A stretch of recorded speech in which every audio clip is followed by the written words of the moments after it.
Bonjour à tous et bienvenue sur la chaîne Astro, bienvenue également aux rencontres Ciel et Espace, Porte de la Villette à Paris en 2022.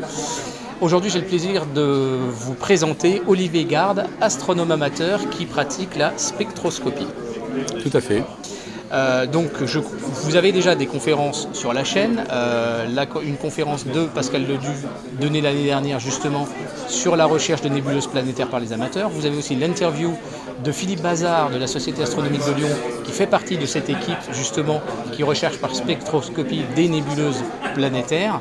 Et aujourd'hui je vous propose donc de découvrir une conférence d'Olivier. Alors de quoi tu vas nous parler à propos de la spectroscopie? Je crois que ça va venir complémenter un épisode que j'ai fait sur le James Webb qui s'appelle Comment voir l'invisible, sur lequel je parle justement des instruments du James Webb et notamment de certains de ces spectroscopes.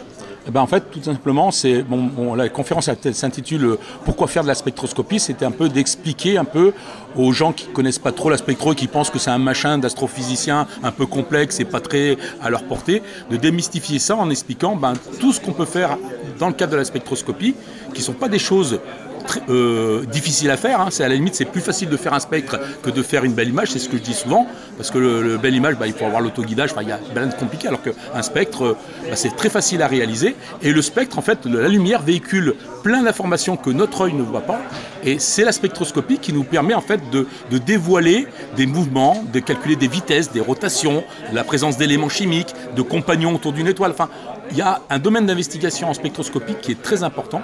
Et le but justement de la conférence, c'est de dire un peu tous ces aspects de ce qu'on peut faire en spectroscopie amateur. Conférence très très très riche, vraiment passionnante. Alors merci d'avoir accepté l'enregistrement. À votre avis, est-ce que des astronomes amateurs peuvent prouver la présence d'un trou noir au sein d'une galaxie? La réponse dans la conférence. Dans la conférence. Allez, c'est maintenant sur la chaîne Astro.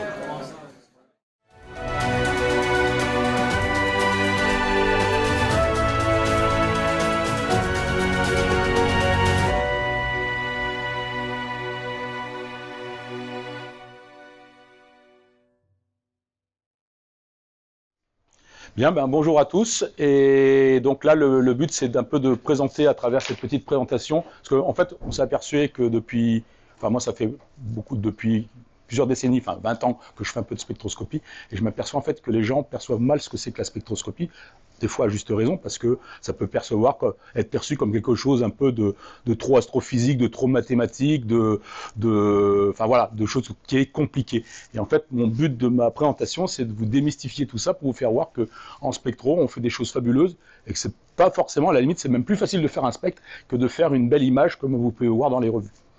Donc déjà pour illustrer un peu quelles sont les possibilités de la spectroscopie, je prendrai l'image tout simplement de M45 que vous connaissez tous, c'est l'amas des Pléiades. Donc vous avez dessus des étoiles. Quand vous regardez, que ce soit l'œil d'un télescope ou que vous faites une belle image de M45, qu'est-ce que vous voyez?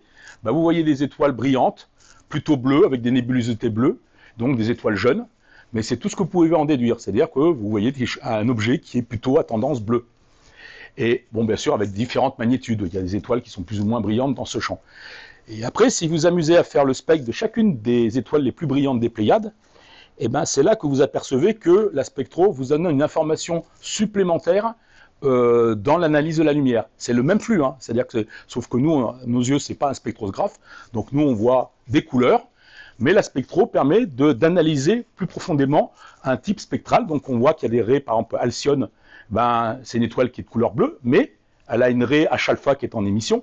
Par contre, on prend Atlas, elle aura une raie H-alpha qui est en absorption, et puis Pléiade, qui elle aura un double pic. Enfin voilà, on a un bestiaire ici où finalement, vous vous rendez compte que sur les 8 étoiles que je vous fais voir ici, on a 8 spectres différents. Donc c'est là que ça montre que la spectro vous donne une information supplémentaire dans l'analyse de la lumière. Et donc, en fait, qu'est-ce qu'on peut faire en spectro? On peut faire, la liste n'est pas limitative, mais on peut faire tout ça. On peut mesurer la signature spectrale d'un objet, on peut mesurer des vitesses aussi, on va le voir plus tard, on peut mesurer des vitesses, on peut mesurer des températures, des densités de matière, des chocs. On verra aussi que si on fait des spectres à intervalles très réguliers, ce qu'on appelle du time-lapse en spectro, donc des intervalles de temps assez courts, on va pouvoir montrer des cycles de choc dans les atmosphères d'étoiles, de choses où en fait, si on regarde dans un télescope, l'étoile, on va voir un point. Et là, on va pouvoir mettre en évidence des chocs dans une atmosphère d'étoiles. la présence de nuages, parce que par exemple une étoile BE, bah, c'est pareil, c'est une étoile B où autour il y a un disque de matière qui tourne autour de cette étoile. Et ben on peut le mettre en évidence. On ne le voit pas, mais on le met en évidence avec la spectroscopie. On peut détecter une exoplanète. Ben justement, la première exoplanète qui a été détectée par Michel Mayor en 1995 a été faite par un procédé spectroscopique, c'est-à-dire qu'en fait, il a mesuré par effet Doppler l'oscillation. On ne voyait pas l'exoplanète, elle est tellement petite qu'on ne la voyait pas, mais l'oscillation de l'étoile sur son axe fait qu'on a pu mettre en évidence le compagnon, enfin l'étoile, enfin la planète qui tournait autour de cette étoile, juste par décalage Doppler des raies de cette étoile. Voilà, on peut mesurer des champs magnétiques, on peut faire aussi de la spectro-imagerie, on le verra aussi avec notamment le Solex, on peut s'amuser à faire des scans du Soleil et reconstituer une image dans la longueur d'onde que l'on veut. Donc en fait déjà, dans la culture populaire, ben, la spectro, on voit que dès 1941, dans une BD comme celle de Tintin, eh ben, l'étoile mystérieuse, eh ben, il y a ici le professeur Calice qui explique que ben, voilà, il a fait un spectre et puis qu'il a découvert un nouvel élément chimique dans cette étoile. Et donc voilà, c'est juste un clin d'œil pour dire que déjà dès 1941, eh ben, les auteurs de BD s'intéressaient déjà à la spectroscopie. Sachant que la spectroscopie, à cette époque-là, c'était très jeune parce que les premiers spectres ont été faits à la fin du 19e siècle. En procédé photo, enfin, c'était très archaïque, mais les premiers spectres ont été faits à la fin du 19e siècle.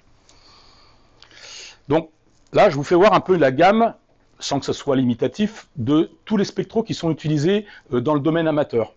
Donc vous avez le plus simple, c'est ce que vous voyez en haut à droite, à gauche, c'est le Star Analyzer, c'est juste une sorte de filtre, avec dessus des réseaux, donc un réseau avec des gravures à centrés par millimètre, donc il y a une densité de centrés par millimètre, et ça se visse tout simplement devant votre caméra ou votre appareil photo.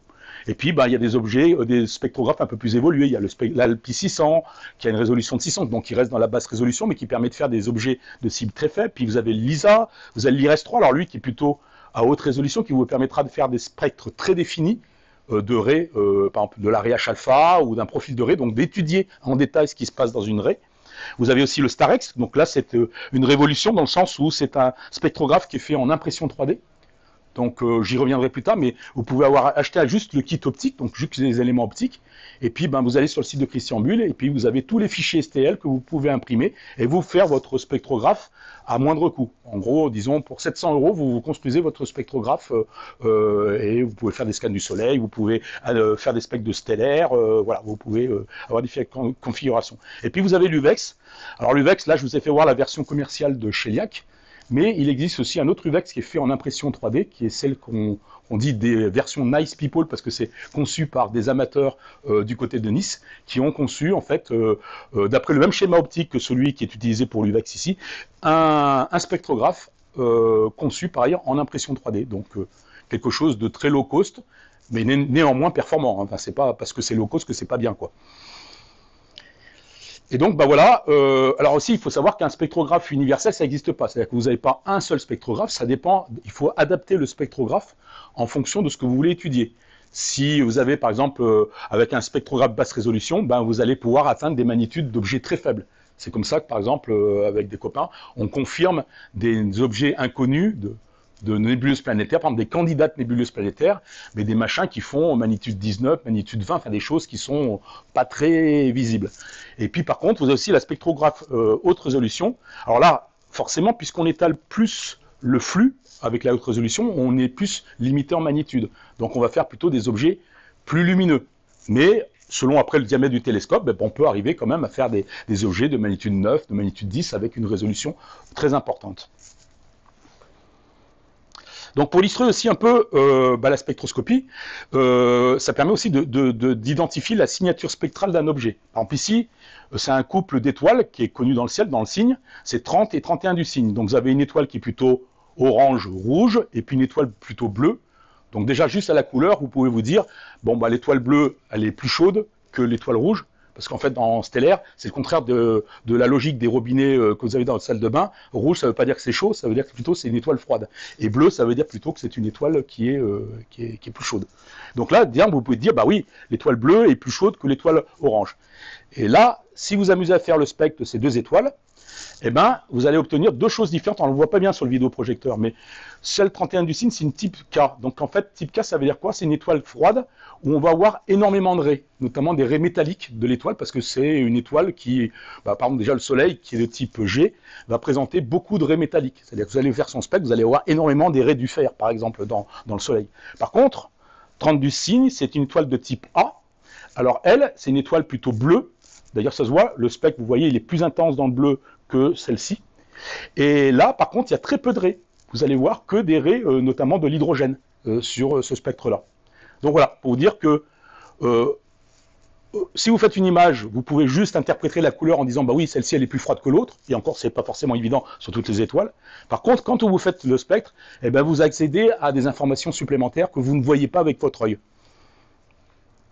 Et donc là, bon, c'est un peu un bestiaire de différents spectres. Vous avez le spectre de Vega, qui est plutôt une étoile chaude. Donc, quand vous voyez que le continuum, c'est-à-dire le profil de la courbe remonte dans la partie bleue. Donc, le bleu, c'est les courtes longueurs d'onde. Hein. Ça va, par exemple, c'est vers 3000, 4000 angstroms. Ça, c'est les courtes longueurs d'onde. Par contre, ce qui est plutôt vers 7000, 7500, là, on est dans le rouge profond, voire le proche infrarouge. Et donc, entre les deux, bah, vous avez toutes les couleurs de l'arc-en-ciel, comme le montre le spectre de C.H. Chigny. Donc, vous passez du rouge vers le jaune, vers le vert et vers le bleu et voire l'ultraviolet. Après, quand vous êtes complètement dans les courtes longues d'onde.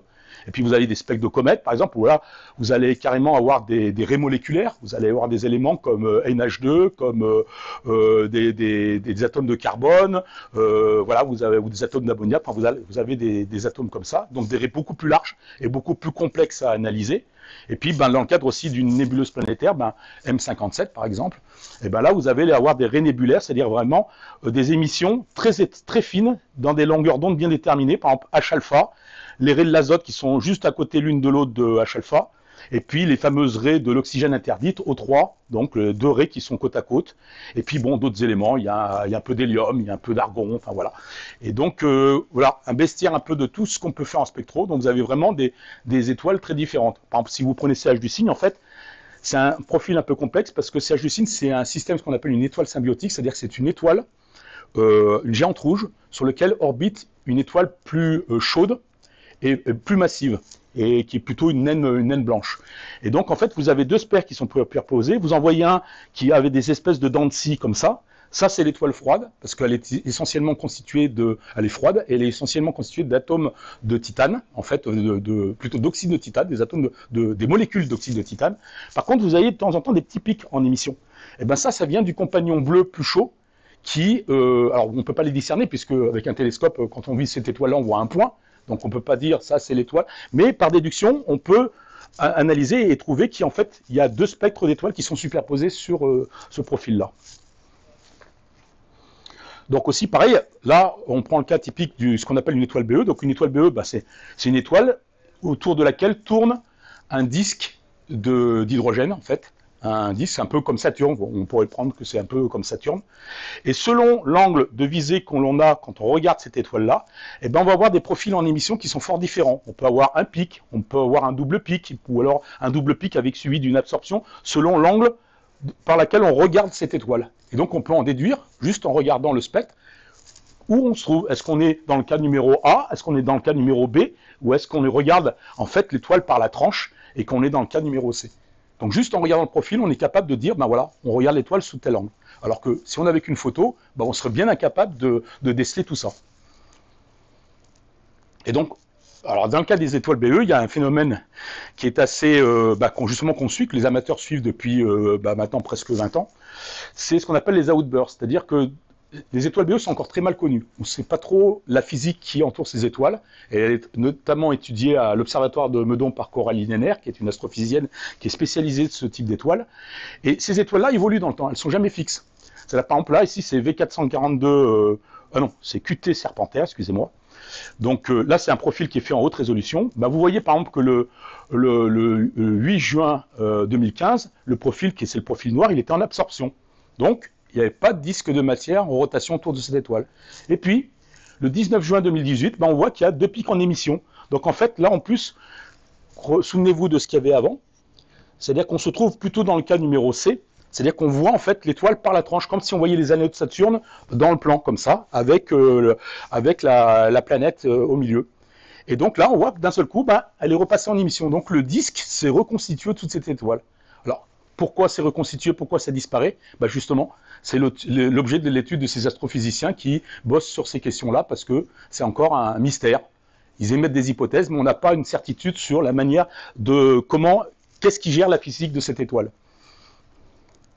Et donc justement, là, c'est une collaboration programme qui a été lancée depuis presque 20 ans, où les amateurs contribuent largement à donner des spectres dans cette database de spectra qui s'appelle BESS, pour BE Star Spectra, dans lequel chaque amateur peut déposer son spectre et qui vient contribuer, parce que là, dans ce spectre, il y a, là, le comptage, en plus, c'est un peu faux, parce que depuis j'ai fait la présentation, il y a eu d'autres spectres de déposer, mais en gros, il y a déjà 2330 BE recensés dans toute la sphère céleste, et il y a 158 355 spectres, dont 90% qui ont été faits par des amateurs. Donc la contribution des amateurs, dans ce cas-là, elle est énorme. Et c'est facile, enfin je veux dire, de faire un spectre.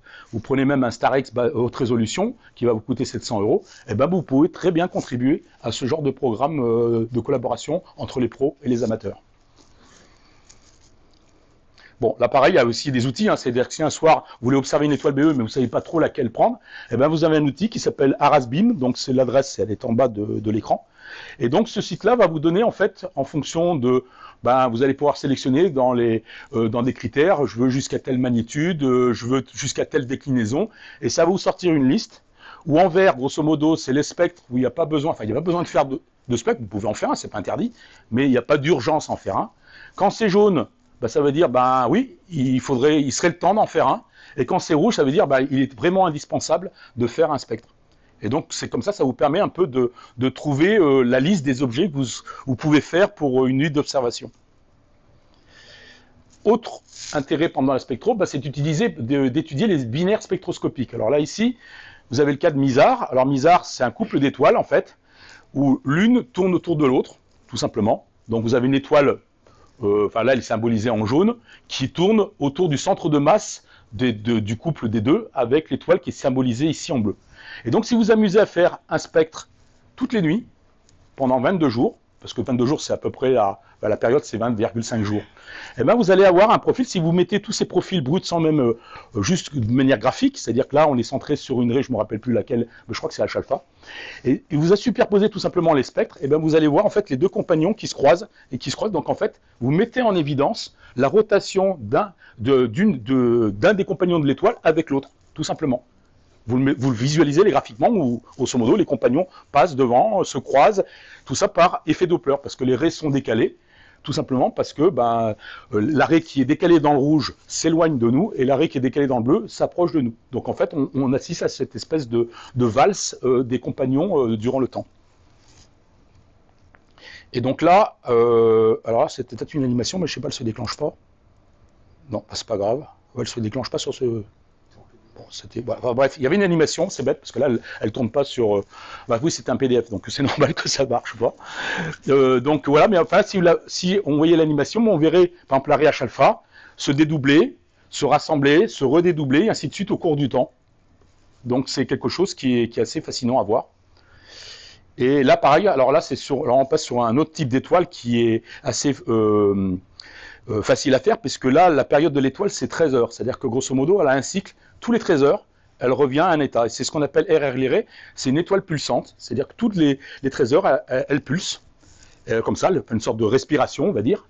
Et puis donc, on voit des phénomènes qui se passent. C'est-à-dire que si on s'amuse à faire un spectre de 10 minutes à chaque fois, et qu'on le suit pendant 30 ou 50 minutes, ou même pendant 13 heures, on va voir en fait le dédoublement des raies. Ici, vous voyez par exemple le sodium, qui est ici, les raies que vous voyez là. Le sodium, à un moment donné, puisque la pression dans les couches de l'atmosphère sont assez importantes, il va se dédoubler, il va y avoir un split des raies. Et puis vous allez avoir de temps en temps, quand l'énergie est considérable, vous allez avoir la raie de l'hélium à 5876 angstroms qui va rentrer en émission pendant un bref de temps, parce que là, l'espace en émission, c'est entre 10 et 30 minutes. C'est sur un cycle de 13 heures, vous allez voir les raies en émission uniquement entre 10 et 30 minutes. C'est très court. Mais c'est voilà, c'est des choses qu'on peut voir avec un spectrographe amateur. Un autre exemple d'étoile pulsante, c'est BW Vul. Alors là, c'est pareil, on fait ce qu'on appelle du time-lapse spectral, c'est-à-dire qu'on suit l'étoile. Alors, je le savais parce que c'est une étoile qui a une période de rotation, enfin, qui a une période de pulsation qui est de moins de 5 heures. Donc, en fait, en une nuit, vous pouvez faire ça. Pas de problème. Donc, vous suivez cette étoile et puis, vous prenez des spectres régulièrement. Allez, on va dire, toutes les 10 minutes, vous faites un spectre. Et puis, vous les mettez à la queue leu-leu, comme ça. Et donc là, vous voyez les raies D1 et D2, donc c'est les raies du sodium de l'atmosphère terrestre. Alors elle ne bouge pas, puisque c'est dans notre atmosphère, elle ne bouge pas, donc c'est pour ça que vous avez deux lignes droites. Et par contre, vous voyez la raie de l'hélium 1, et vous allez voir qu'au cours du temps, pendant ce cycle, il va y avoir deux chocs dans l'atmosphère, c'est des chocs hypersoniques, les couches de l'atmosphère qui vont rentrer en collision l'une avec l'autre, et qui produit en fait ce genre de cassure à deux moments de la phase de l'étoile. C'est assez impressionnant à voir aussi. Et ça, pareil, on ne le voit pas à l'œil, c'est la spectro qui nous révèle ce phénomène. Un autre exemple aussi, où on peut mesurer des choses assez sympas, il y a une étoile qui s'appelle Pessini. Et Pessini, elle a un profil particulier que vous voyez ici, d'ailleurs, que les astrophysiciens ont pris de manière générique, ont nommé de manière générique en disant, voilà, c'est un profil Pessini, de type Pessini. Pourquoi? Parce que vous avez une raie en émission, H-alpha, suivie dans le bleu de la même raie qui est en absorption, mais qui est décalée par des faux Doppler. Donc en fait, vous avez une absorption suivie d'une émission.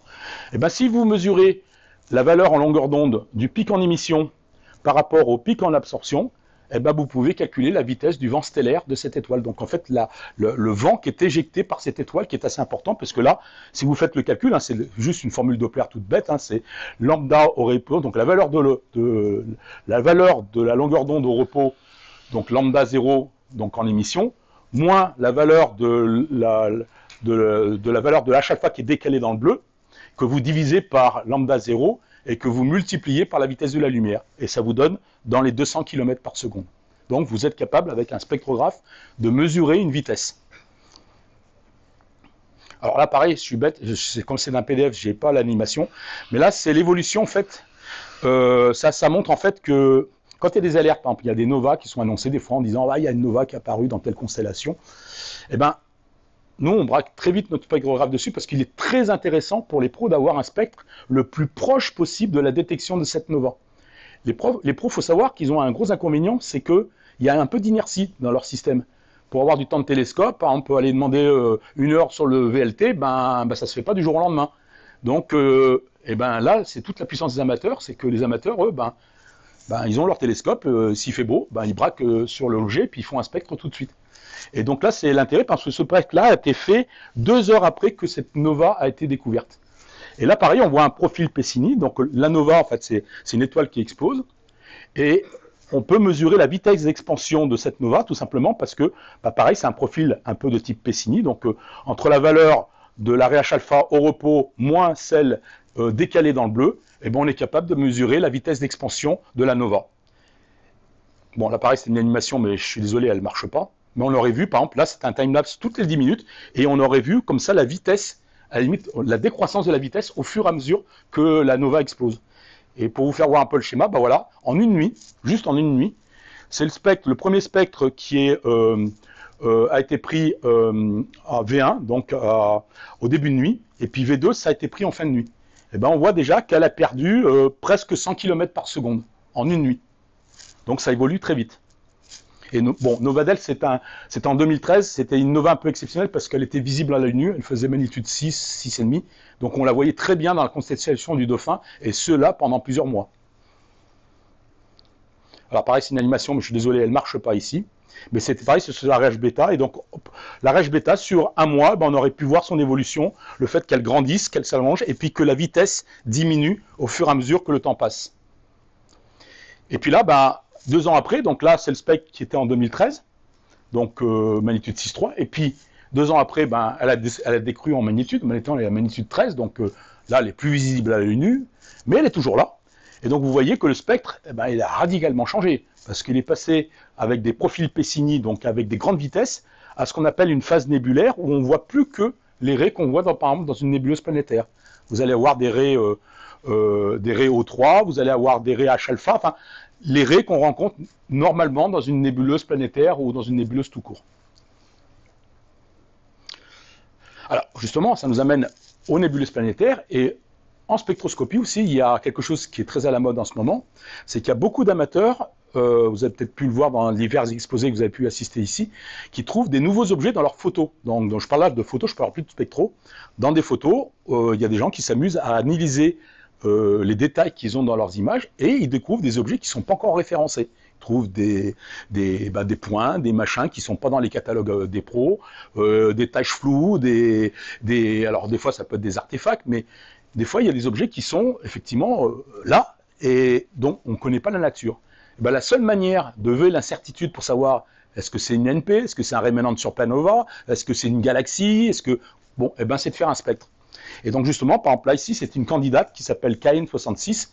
Alors KN parce que c'est les initiales d'un amateur qui s'appelle Cronenberg, qui en est à sa 66e découverte d'objets dans ses propres photos qui n'étaient pas référencés. Et puis nous, on a fait un spectre de cet objet-là. Alors c'est très faible, hein. C'est des objets minimum, c'est magnitude 16, magnitude 17. Enfin, c'est des objets assez faibles.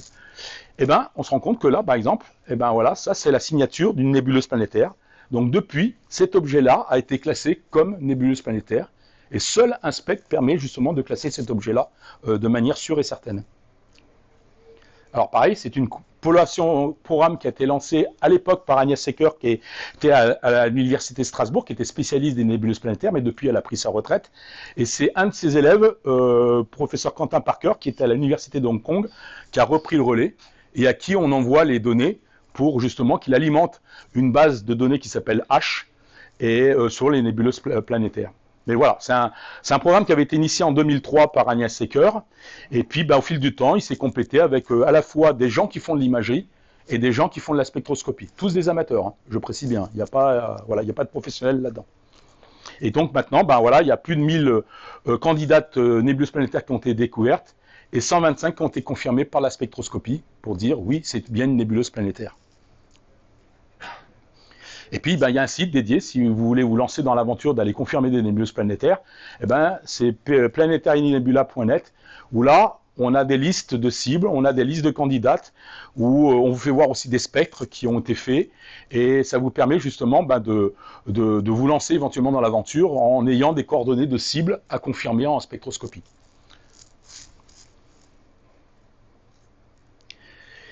Alors après, on se fait aussi aider par des professionnels, parce que nous, en tant qu'amateurs, on n'a pas un bagage d'astrophysique très avancé. Certes, on a peut-être des rudiments sur, oui, une raie H alpha en émission, ça veut dire ceci, ça veut dire cela. Mais des fois, on se trouve, par exemple, sur un spectre comme celui-là, où, grosso modo, il y a une espèce de continuum, puis pof, il y a juste la raie H alpha en émission. Et dans ce cas-là, on peut s'aider justement de professionnels qui collaborent avec des amateurs, en envoyant ce spectre à ce pro. Donc ce professeur, c'était le professeur Steve Shore, qui est à l'université de Pise, en Italie, et qui est en plus un des reviewers de la grosse revue scientifique à comité de lecture qui s'appelle Astronomie Astrophysique. Et donc on lui envoie ce spectre, et puis il nous dit, enfin lui, il interprète le spectre, il l'analyse, et il nous fait des commentaires comme ça pour nous dire, ça peut être ceci, ça peut être cela, en tout cas c'est pas ceci ou c'est pas cela. Et donc c'est une aide précieuse aussi pour savoir, pour justement faire avancer un peu la chose, et puis d'enquêter ou d'investiguer sur ce type d'objet où visiblement, on est devant un cas un peu d'école où on ne sait pas trop ce que c'est. Voilà.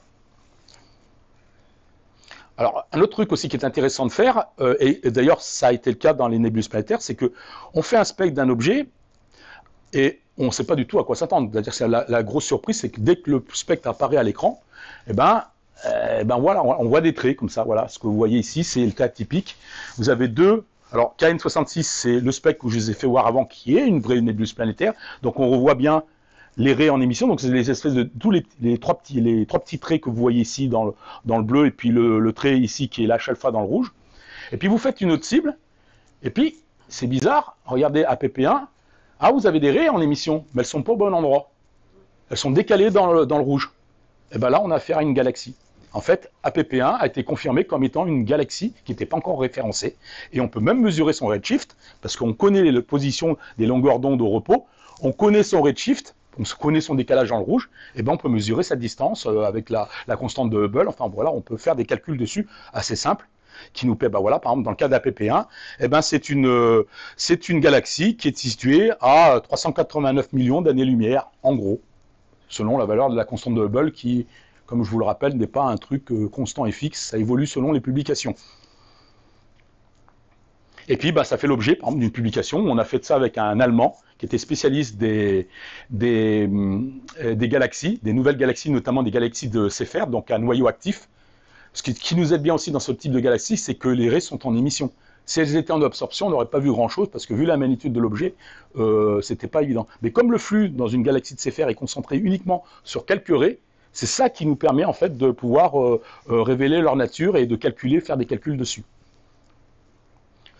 Donc un autre exemple, alors ça c'est un cas qui est unique, c'était en 2015, Thierry était là parce qu'il a contribué à faire ce spectre ici, on était à l'Observatoire de Saint-Véran dans les Hautes-Alpes, et puis avec un LISA, alors ça a été fait avec un ALPI, mais au départ ça a été fait avec un LISA, enfin bref, c'est un spectro basse résolution, on a fait ce spectre, et puis on a vu un machin où il y avait une espèce de petit pic, on s'est dit bon c'est un artefact ou c'est un cosmique, et puis un machin assez plat, et puis une grosse remontée dans le bleu.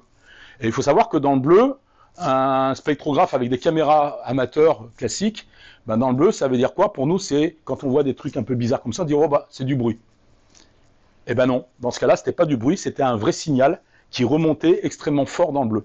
D'ailleurs, le spectre 2D, c'est-à-dire juste l'image du spectre, nous montre bien que, eh ben, on a un trait noir plus intense, là c'est en négatif, qui remonte dans le bleu. Et sur le moment, nous, on avait classé ce spectre en disant bon, on ne sait pas trop ce que c'est. Et puis, dans notre équipe, on a Pascal Leduc, qui, lui, a un breton un peu têtu, on va dire. Il n'a pas lâché l'affaire. Il a refait le spectre de chez lui, en Bretagne, cette fois-ci, avec un LP600. Et puis, il a obtenu la même chose. Et après, il a envoyé ce spectre à Quentin Parker, donc la personne qui travaille avec nous sur les NP, parce que PA30 était une candidate NP. Et bien, il se rappelle qu'en fait, Pascal Leduc a découvert le rémanent de la supernova qui a explosé en 1981. L'une des 5 supernovas galactiques qui a explosé depuis que l'humanité existe, en gros, enfin depuis qu'on les observe. Donc c'est quelque chose, une découverte, d'ailleurs ça fait des articles dans Ciel Espace, enfin dans plusieurs revues. Voilà, tout simplement parce que c'est un spectre amateur qui a mis la puce à l'oreille aux pros, et qui les pros après ont investigué, parce qu'après, d'aller trouver que c'était le rémanent de la supernova de 1180, ça c'est pas le travail des amateurs, c'est les pros qui, en fonction du spectre qu'on a produit, a permis de remonter le truc en se disant ah bah c'est la supernova qui a explosé en 1181. Voilà, et donc le travail des amateurs dans ce cas-là pour les nébuleuses planétaires, ça contribue à mettre à jour le site SIMBAD, donc la database de Strasbourg, de l'université de Strasbourg, où si vous tapez dans Google SIMBAD, vous allez avoir accès en fait à tous les catalogues pro qui vous donnent les coordonnées, les magnitudes, les articles rattachés, enfin plein d'informations sur une cible en particulier. Et donc par exemple là, il y a la cible, enfin qui était la candidate LDU13, et maintenant quand vous tapez dans SIMBAD, elle est confirmée comme étant réellement une nébuleuse planétaire. Par contre, une autre qu'on avait essayé de faire en spectroscopie, puis qui n'a rien révélé, c'était ERA9. ERA, parce que c'est toujours, je vous rappelle, les initiales, c'est toujours le nom de famille de la personne qui a découvert la nébuleuse planétaire. Et donc dans ce cas-là, c'était Raffaelli, donc c'est aussi un amateur qui a trouvé pas mal de nébuleuses planétaires. Et puis là, c'est toujours au stade de possible Planetary Nebula, parce que le spectre qu'on a fait ne permettait pas de trancher en disant est-ce que c'est l'UNP ou est-ce que c'est autre chose. 14h03, c'est 14h30, toi. Bon. Oui, 14h04. Voilà, donc ça va, j'ai encore 15 minutes. Ok, c'est bon. Donc, après, on peut faire aussi des objets bien plus faibles. Et notamment ici, vous avez un quasar UM402 qui est une magnitude 17, donc c'est un machin qui est vraiment faible, et qui a un Z de 2,83, donc c'est un truc qui est situé à des milliards d'années-lumière. C'est vraiment un objet très lointain. Et ben voilà, avec un Starex, Christian Buhl a fait ce spectre-là, de cet objet-là, avec un Starex, donc allez, on va dire sans que ce soit péjoratif, un bout de plastique et quelques lentilles, quoi. Enfin, je veux dire, c'est un spectro qui est très facile à construire et qui donne des possibilités d'investigation qui sont très importantes, parce que là, vous voyez, on peut quand même faire un spectre de magnitude 17 avec cet engin-là. Et donc voilà, et donc là ce que vous voyez, là, la raie en émission, là, le gros truc en émission que vous voyez ici, c'est une raie qui est au repos se trouve aux confins de l'ultraviolet, voire proche des rayons X, et qui par décalage Doppler se retrouve dans le visible par décalage Doppler du fait que l'objet est très éloigné. Alors, après on va attaquer un autre phénomène, c'est qu'on peut mesurer aussi avec un spectro une vitesse de rotation. On peut mesurer par exemple la vitesse de rotation de Jupiter, on peut mesurer la vitesse de rotation d'une galaxie. Et pour vous dire comment ça marche, c'est simplement parce que la vitesse de rotation en fait est symbolisée dans un spectre par la largeur de sa raie. Plus la raie est large, et plus la vitesse de rotation est importante. Et je le symbolise un peu avec un banc de poisson, où quand vous avez un banc de poisson qui tourne, un gros banc de poisson, eh ben, vous avez une partie de poisson qui vient vers vous, donc le son, s'ils chantaient, par exemple les poissons, vous entendrez un son plus aigu, et puis les poissons qui disparaîtraient derrière, eh ben, ils seront un son plus grave, donc c'est le même coup de le décalage Doppler, c'est la même chose que par exemple pour une sirène d'ambulance que vous entendez dans la rue. Au début, vous l'entendez aiguë parce qu'elle vient vers vous, et puis après qu'elle est passée devant vous, eh ben, vous avez le son qui se décale plus dans le grave. Eh ben, c'est pareil en spectro, c'est-à-dire que vous allez avoir une cible qui vient vers vous, elle va être décalée dans le bleu, et puis après, quand elle va passer vers vous, eh ben après, et qu'elle s'éloigne de vous, elle va être décalée dans le rouge. C'est la même chose, enfin, c'est symbolisé par les poissons ici, mais que ce soit du son ou que ce soit une longueur d'onde d'un flux de photons, c'est la même chose. Et donc, cette vitesse de rotation, par exemple, sur Jupiter, alors là, il faut de la spectro haute résolution. Là, vous pouvez le faire avec un LIRES-3 ou un StarX haute résolution. Vous mettez la fente sur Jupiter, dans la tranche, là, par exemple, là, ici. Eh bien, vous allez avoir, qu'est-ce que vous allez obtenir? Vous allez obtenir des raies qui ne sont pas droites, mais penchées. Eh bien, le fait qu'elles sont inclinées, c'est simplement que ça symbolise que la planète, elle tourne sur elle-même. Et bien, donc, en mesurant le décalage Doppler entre la partie bleue à gauche du spectre et la partie rouge, eh ben, vous êtes capable de déceler, de dire la planète, elle tourne en tant de kilomètres par seconde. Voilà, c'est très simple à faire. Alors, dans le cadre des galaxies, alors là, on passe en basse résolution, parce que là, la cible, elle est... bon, là, j'avais pris une galaxie un peu, pas trop faible, mais quand même magnitude 10, donc ça, avec la haute résolution, c'est pas possible. Mais il faut savoir qu'une vitesse de rotation de galaxie, c'est 10 fois, en grandeur de grandeur, c'est 10 fois plus important que la vitesse de rotation de Jupiter. Donc, même si vous avez que de la basse résolution qui est moins résolvante en termes de vitesse, vous pouvez quand même mesurer des vitesses sur des galaxies. Donc là, ici, j'avais rentré la galaxie, donc c'est une NGC 1672. Alors cette image-là, NGC 1672, c'est pas visible depuis l'Europe, puisque c'est dans l'hémisphère sud. Donc ça, c'est une image qu'on a fait en remote depuis le Chili. Donc on a mis la galaxie dans la fente du spectro, donc vous voyez le noyau avec un peu les bras spiraux de la galaxie. Et puis on a déduit ce spectre brut. Donc vous voyez le noyau, donc l'espèce de bande blanche centrale, et puis vous voyez les petits pics un peu en haut et en bas de cette ligne droite.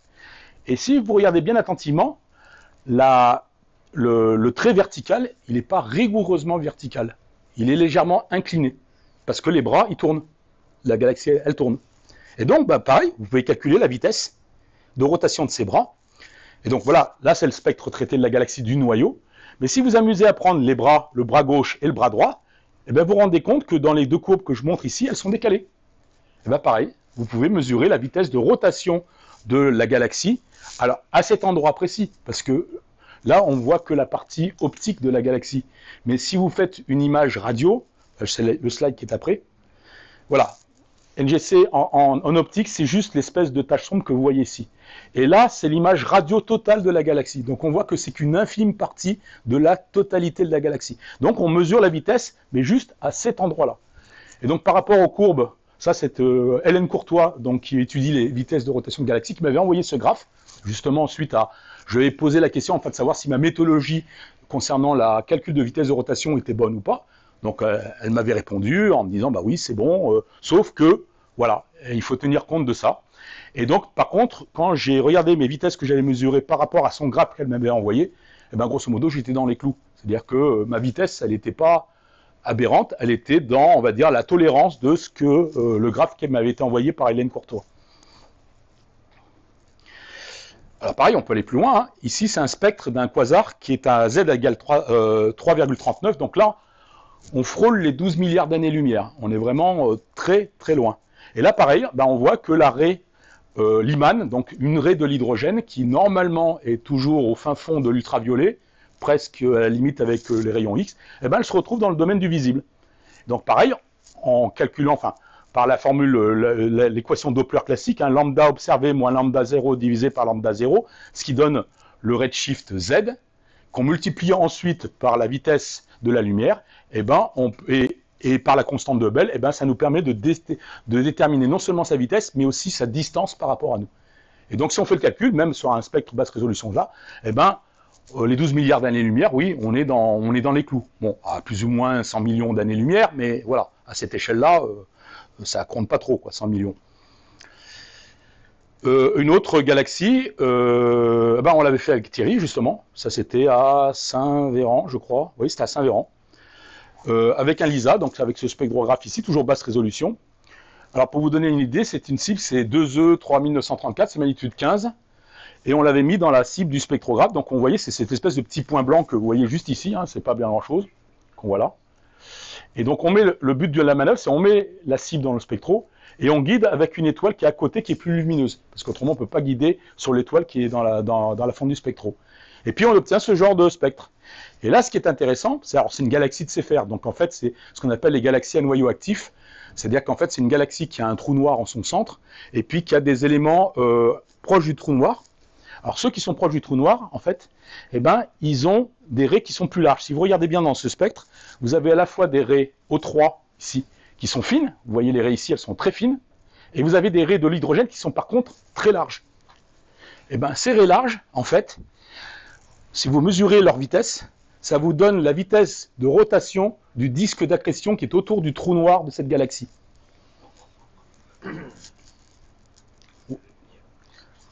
Alors après, bon là c'est un autre cas, j'avais fait, alors ça c'était une coïncidence, le 27 octobre j'avais fait le spectre de cette galaxie toujours pour mesurer une vitesse de rotation. Et il s'est trouvé que, un peu moins d'un mois après, dans cette même galaxie, il y a une supernova qui était apparue. Donc j'ai fait le spectre de cette supernova le 14 novembre, et donc le spectre de supernova, alors ça donne un truc un peu comme ça, un peu bizarre, avec plein de pics, mais qui montre un peu la violence de l'événement quand même. Et la magnitude de l'étoile, enfin de la supernova, au moment de sa découverte, était de 17,2. Donc c'était un spectre quand même très, très faible. Mais qui est facile à faire. Là, pour vous dire, il y a juste un télescope qui fait 300 mm de diamètre et un ALPI 600. Enfin, je veux dire, c'est pas du gros matériel derrière. Hein. Et donc voilà, là c'est les coupes superposées. Donc j'avais fait 3 spectres à différentes journées. Et on voit par exemple aussi pareil, il y a des espèces de profils Pessini assez larges qui montrent en fait la décélération de l'explosion initiale. En fait, qui montrent que au fur et à mesure que le temps passe, le nuage, enfin l'expansion de la matière qui est éjectée par la supernova décroît au fur et à mesure que le temps passe. Bon, faut que j'aille vite parce que dans 2 minutes c'est terminé. Bon là, je passe un truc, là, pareil, c'est le suivi par exemple d'un microquasar. Alors un microquasar, c'est pareil, c'est une étoile qui est en rotation autour d'un mini trou noir, en fait, mais dans notre galaxie. Alors il n'y en a pas beaucoup. Et c'est pareil, il y a plein de phénomènes intéressants on voit l'inhalation de la matière, en fait, où on voit que, voilà, c'est une vue d'artiste du système, où on voit que la matière est inhalée par le trou noir qui est à proximité de cette étoile plutôt jaune-orangée. Et donc on suit ça, on peut suivre ça, il y a une campagne justement de mesure qui a été faite et qui permet de voir que le spectre évolue de jour en jour, voire même d'heure en heure. C'est un objet qui évolue très rapidement. Donc là je passe un peu rapidement parce qu'on n'a pas trop le temps. Donc ça fait l'objet d'une publication aussi, pareil en 2015, sur l'activité de ce système de microquasars. Et puis ça fait l'objet aussi d'une base de données qui va être mise en place très prochainement. Alors Staros, c'est un projet en fait qui fait des databases où les spectres amateurs sont enregistrés, mais pour des objets bien spécifiques. Ici, c'est 5033, mais ça pourrait être un autre objet. En fait, c'est une campagne de mesure qui est faite sur un laps de temps donné pour un objet bien déterminé. Ici, SS 433. Donc ça, pareil, ça va être mis en place dans les prochains jours, semaines, où chaque amateur pourra déposer, une fois qu'il sera enregistré, mais ça c'est juste pour avoir une trace de la personne qui dépose le spectre, pourra définir et puis uploader tous les spectres que l'amateur aura fait.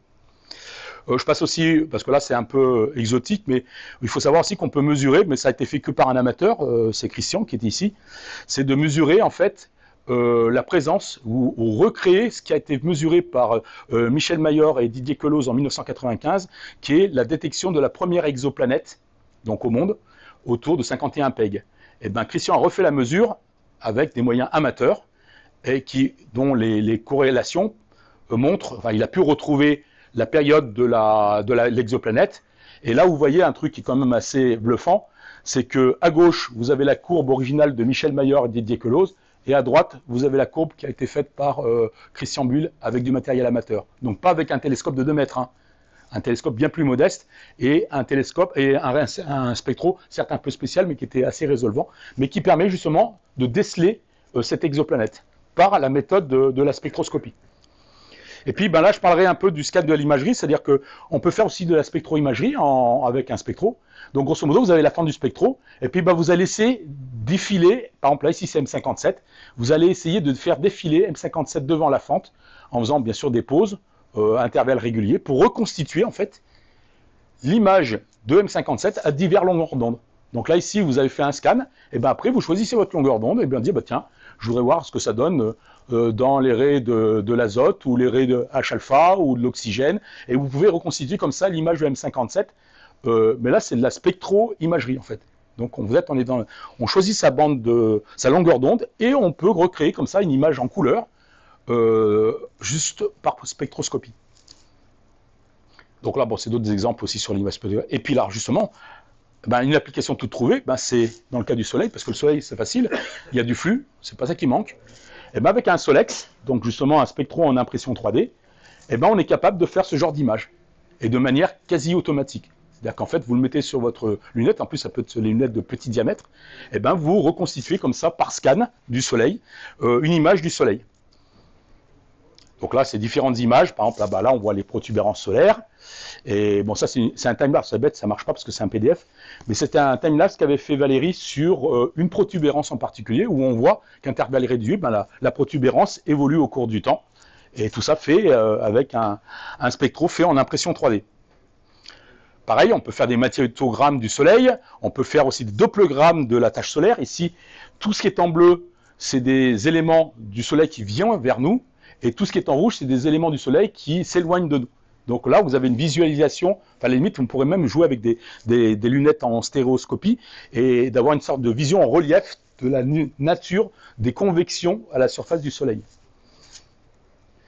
Bon, là, je passe un peu, parce que c'est un peu le détail des collaborations programmes. Enfin, vous aurez le PDF, donc vous pourrez y revenir plus longuement là-dessus.